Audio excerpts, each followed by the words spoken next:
नमस्कार दोस्तों, स्वागत है आप सभी का हमारे यूट्यूब चैनल ऑब्जेक्टिव सेंटर पर। इस वीडियो हम लोग देखेंगे शेपर प्लेनर और स्लैटर मशीन पर वन लाइनर क्वेश्चन देखेंगे। तो चलिए शुरू करते हैं। पहला है, शेपर में फॉरवर्ड स्ट्रोक में धातु की कटिंग होती है जबकि वापसी स्ट्रोक में कटाई नहीं होती है। क्या खास बात होता है शेपर मशीन में? यह फॉरवर्ड स्ट्रोक में सिर्फ और सिर्फ फॉरवर्ड स्ट्रोक में धातु की कटिंग करता है और वापसी स्ट्रोक आने में यह कोई कटाई नहीं करता है। याद रखिएगा। अब नेक्स्ट है कि शेपर के वापसी स्ट्रोक को हम लोग आइडल स्ट्रोक भी बोलते हैं। क्या बोलते हैं? आइडल स्ट्रोक बोलते हैं। शेपर के वापसी स्ट्रोक हम लोग निष्क्रिय स्ट्रोक या आइडल स्ट्रोक बोलते हैं। सिर्फ और सिर्फ फॉरवर्ड स्ट्रोक में शेपर कटिंग करता है, बैकवर्ड स्ट्रोक में कटाई नहीं करता है। इसे भी याद रखिएगा। अब नेक्स्ट है, शेपर का साइज लेंथ ऑफ स्ट्रोक से लिया जाता है। जो शेपर के साइज लिया जाता है वह अधिकतम स्ट्रोक की जो लंबाई रहती है वह लेंथ ऑफ स्ट्रोक से लिया जाता है। शेपर का साइज लेंथ ऑफ स्ट्रोक से लिया जाता है। अगर हम बात करें शेपर के वर्गीकरण का, तो शेपर का वर्गीकरण इसके वर्क और डिजाइन के आधार पर किया जाता है। किसके किसके आधार पर? वर्क और डिजाइन के आधार पर किया जाता है। और ये कितने प्रकार के होते हैं देखिए। पहला है रैंप के चालन यंत्रावली के आधार पर। दूसरा है आपका कटिंग स्ट्रोक की दिशा के आधार पर। तीसरा है आपका रैंप की स्थिति के आधार पर। तीन हो गए ना? रैंप की चालन यंत्रावली के आधार पर, कटिंग स्ट्रोक की दिशा के आधार पर, रैंप की स्थिति के आधार पर। ये तीन हो गए। अब आता है क्वेश्चन कभी कभी कि शेपर के मुख्य भाग कौन कौन से होते हैं। तो यहाँ पे कुछ भाग ऐसे दिए हैं जिनको हम लोग अध्ययन करेंगे।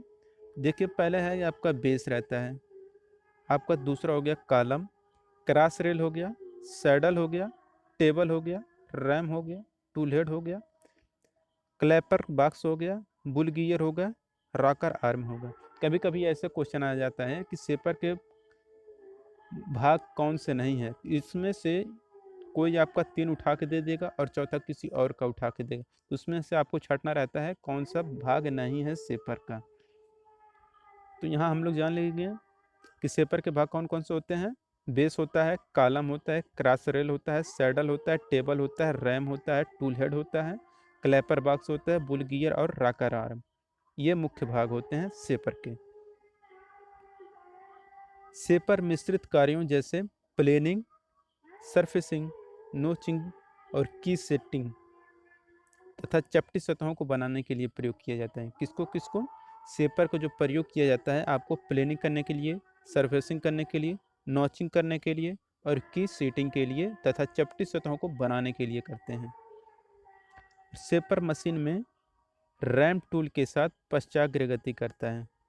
शेपर मशीन में जो रैम रहता है वह टूल के साथ पश्चाग्र गति करता है। पश्चाग्र गति मतलब रेसिप्रोकेटिंग गति करता है आपका।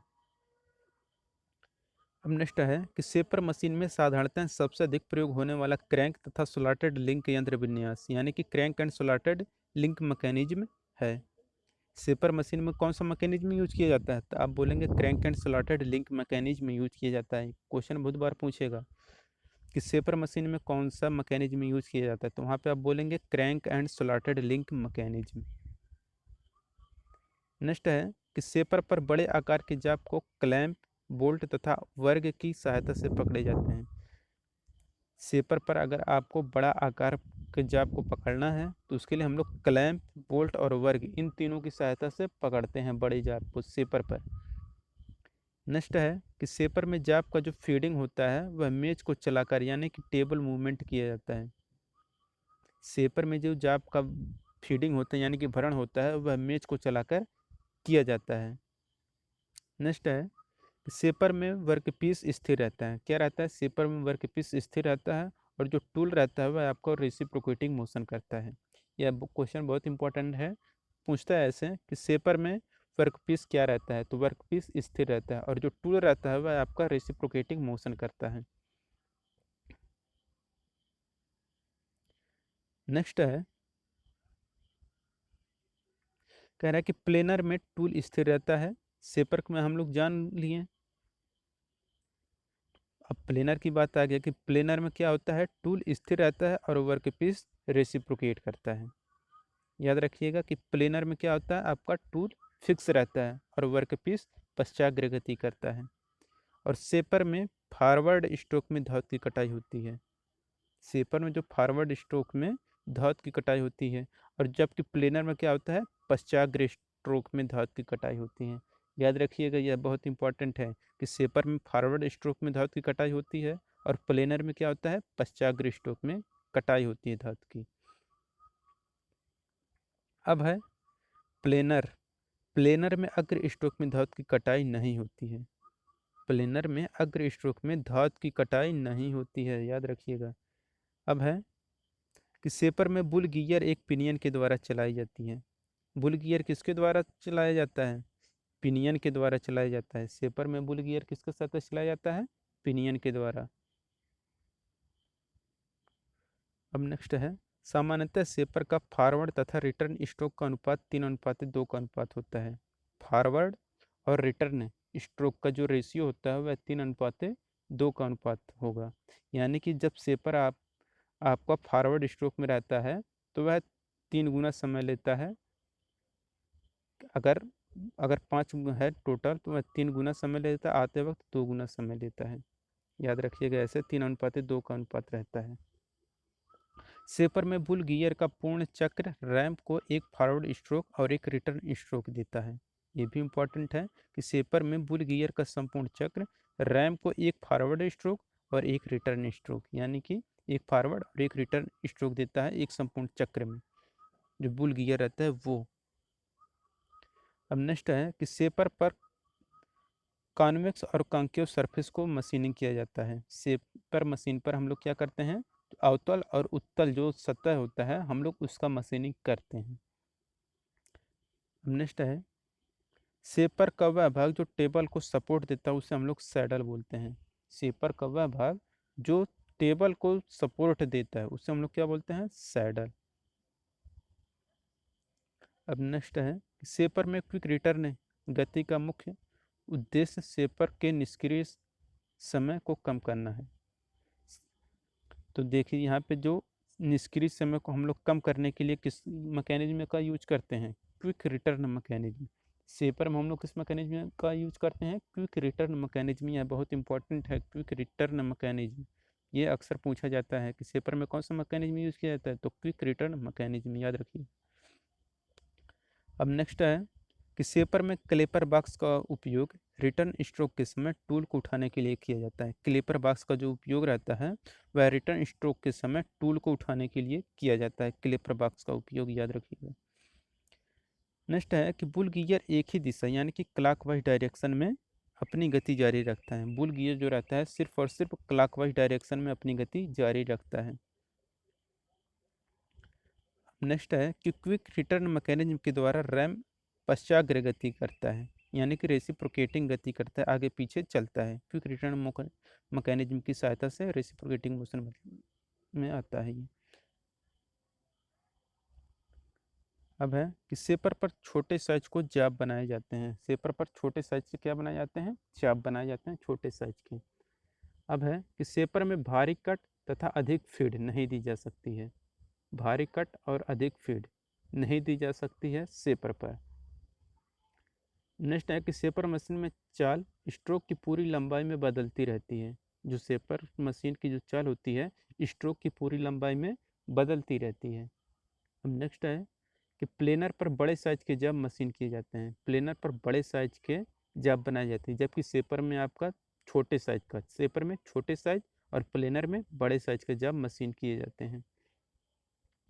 अब नेक्स्ट है कि लंबे समय या भारी कारखंड जिनका मशीनिंग सेपर पर संभव नहीं होता है उन्हें हम लोग प्लेनर पर करते हैं।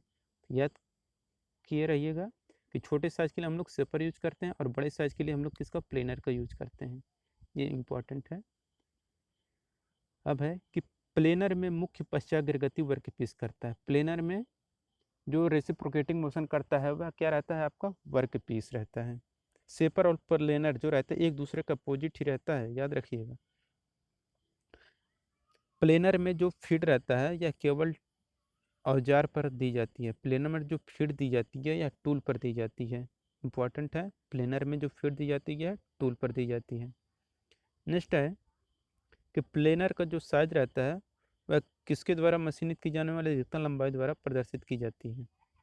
तो प्लेनर का जो साइज रहता है वह मशीनित की जाने वाली अधिकतम लेंथ यानी कि मैक्सिमम लेंथ द्वारा प्रदर्शित किया जाता है। नेक्स्ट है कि प्लेनर में टूल को टूल हेड पर क्लैंपर बॉक्स तथा टूल पोस्ट की सहायता से बांधा जाता है। किसके किसके सहायता से? प्लेनर में जो टूल रहता है उसको टूल हेड पर बांधने के लिए हम लोग क्लैंपर बॉक्स तथा टूल पोस्ट का यूज करते हैं। क्लैंपर बॉक्स और टूल पोस्ट का यूज करते हैं टूल को टूल हेड पर बांधने के लिए प्लेनर में। अब है कि प्लेनर में हैवी कट लगाए जाने की क्षमता कैपेसिटी होती है। प्लेनर में भारी कट लगाए जाने की क्षमता कैपेसिटी होती है। नेक्स्ट है कि प्लेनर पर बेलनाकार यानी कि सिलेंड्रिकल अंग वी ब्लॉक, टी ब्लॉक तथा क्लैंप द्वारा पकड़ा जाता है। जो बेलनाकार भाग होता है प्लेनर पर बेलनाकार भाग को पकड़ने के लिए हम लोग वी ब्लॉक, टी ब्लॉक और क्लैंप यूज करते हैं। अब है कि प्लेनर पर सिंगल पॉइंट कटिंग टूल प्रयोग किया जाता है। प्लेनर पर single point cutting tool use किया जाता है यानी कि एकल बिंदु कर्तन औजार यूज किया जाता है। नेक्स्ट है कि स्लाटर मशीन को वर्टिकल सेपर भी कहते हैं। कौन सा? स्लाटर मशीन को हम लोग वर्टिकल सेपर कहते हैं। सेपर प्लेनर के बारे में जान चुके हैं, अब स्लाटर है तो स्लाटर मशीन को हम लोग ऊर्ध्वाधर सेपर या वर्टिकल सेपर भी कहते हैं। दोस्तों इसे अच्छे से आप लोग पढ़िए क्योंकि इस पर भी हम लोग ऑब्जेक्टिव क्वेश्चन सॉल्व करेंगे लाइव आके। तो आप लोगों का प्रेजेंट होना बहुत ज़रूरी रहेगा लाइव में। अगर आप लोग लाइव नहीं आएंगे, ज़्यादा लोग नहीं आएंगे तो हम लाइव पढ़ाना भी बंद कर देंगे, सिर्फ ऑफलाइन रहेगा। इसलिए आप लोग ज़्यादा से ज़्यादा लोगों को शेयर करें, सभी लोग लाइव आएँ। नेक्स्ट है कि स्लाटर में रैम ऊर्ध्वाधर में पश्चाग्र गति करता है। स्लाटर में जो रैम रहता है यह ऊर्ध्वाधर में पश्चाग्र गति करता है। नेक्स्ट है कि स्लाटर में मुख्य गति केवल औजार द्वारा दी जाती है। किसके द्वारा? स्लाटर में जो गति दी जाती है यह केवल टूल को दी जाती है। नेक्स्ट है कि स्लाटर पर छोटे साइज तथा मध्यम साइज के कार्यखंड बांधे जाते हैं। छोटे साइज और मध्यम स्लाटर जो रहता है छोटे साइज और मध्यम साइज के लिए हम लोग क्या पढ़ाते हैं? सेपर जो रहता है उस पर छोटे साइज, प्लेनर पे बड़ा साइज, और ये क्या रहता है? छोटे और मध्यम दोनों के लिए यूज किया जाता है स्लाटर। और स्लाटर में जो फीड दिया जाता है केवल कार्यखंड पर दी जा सकती है। स्लाटर में जो भरण रहता है यानी कि फीड केवल कार्यखंड पर दी जा सकती है।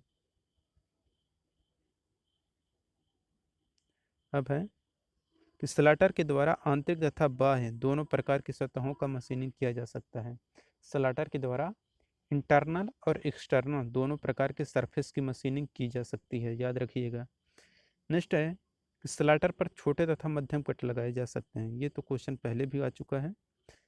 नेक्स्ट है कि सेपर, प्लेनर तथा स्लाटर तीनों ही पश्चाग्र गति वाली मशीन है। तो बिल्कुल सही है कि सेपर, प्लेनर और स्लाटर तीनों ही रेसिप्रोकेटिंग मोशन करती हैं यानी कि पश्चाग्र गति करती हैं।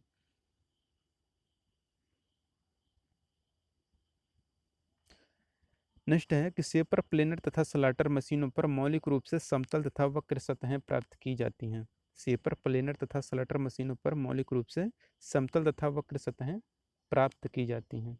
दोस्तों अगर वीडियो पसंद आया हो तो वीडियो को लाइक करिए। अगर आप हमारे चैनल पर नए हैं तो चैनल को सब्सक्राइब करिए। जिन लोगों ने वीडियो को शेयर नहीं किया है वो लोग वीडियो को शेयर कर दें, और सभी लोग ज़्यादा से ज़्यादा लाइव आएँ और वीडियो को शेयर करें। अगर ज़्यादा लोग रहेंगे लाइव तभी वीडियो को अच्छे से पढ़ाने में हमें मज़ा आएगा। तो आप लोगों का प्रेजेंट होना बहुत ज़रूरी है। Thank you.